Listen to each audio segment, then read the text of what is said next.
و ادامه از بخش ایدیتینگ، در بخش ایدیتینگ ما آمدیم یک شارتکت کنترل اف کار شد. شارتکت دیگه است به نام کنترل جی که به نام گو تو است. کنترل جی گو تو یعنی ببر مرا در متنی که هیدینگ، در متنی که ما قصد دارم او پیدا شود، فایند شود. این گو تو مثل فایند کار میکنه. خب شما سعی کنید گو تو کلیک میکنین، گفته گو تو با کدام صفحه برو یا کدام سکشن، کدام لاین، خط. لاین یعنی خط، در خط 20. اگر تایپ کنی 20 در خط 20 میگه در می متن برو در خط شماره چند مر ببر، در خط شماره 20. شما ایر کلوز میگم اول، شما سعی کنید. این می خط اول نیست، خط اول است، خط دوم ای است. سیست ما میگیم در خط 5 میرم، خط 5 ما اینال کنترل جینم، کنترل جی، کنترل جینم لاین انتخاب کنم، لاین 5 گو تو. دیدین اتوماتیک کم صفحه تغییر خورد نه؟ اون کارسرتان اینجا آمده، فیکس در لاین چندم آمده؟ 1 2 3 4 5 در خط 5 آمد. این می گو تو خیلی فایده داره نه؟ در اکثر اوقات میگه مرا در خط 20 مرم، در خط 20. کنترل جی بعد از اون لاین رو انتخاب کن از لیست. این هر چیز که اینجا است. خب اکثر از اینا رو شما نخواندین، بعداً کار نیم. یک صفحه و لاین را کار نیم. یک صفحه و لاینشه.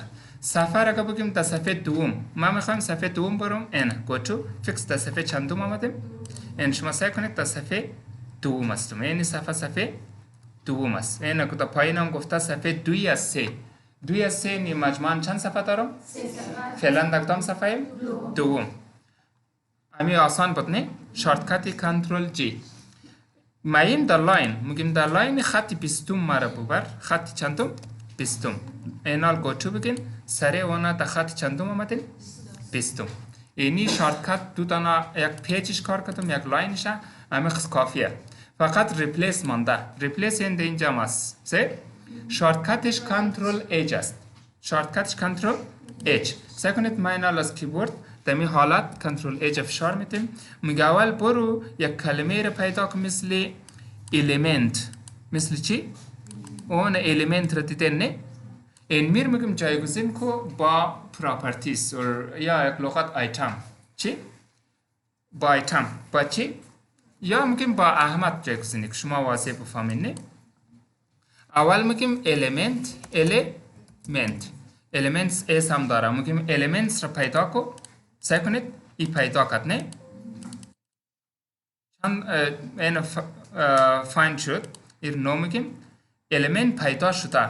سیست فقط میگیم ریپلیس جایگزینی کو همراه احمد. چی؟ احمد. خیلی ساده.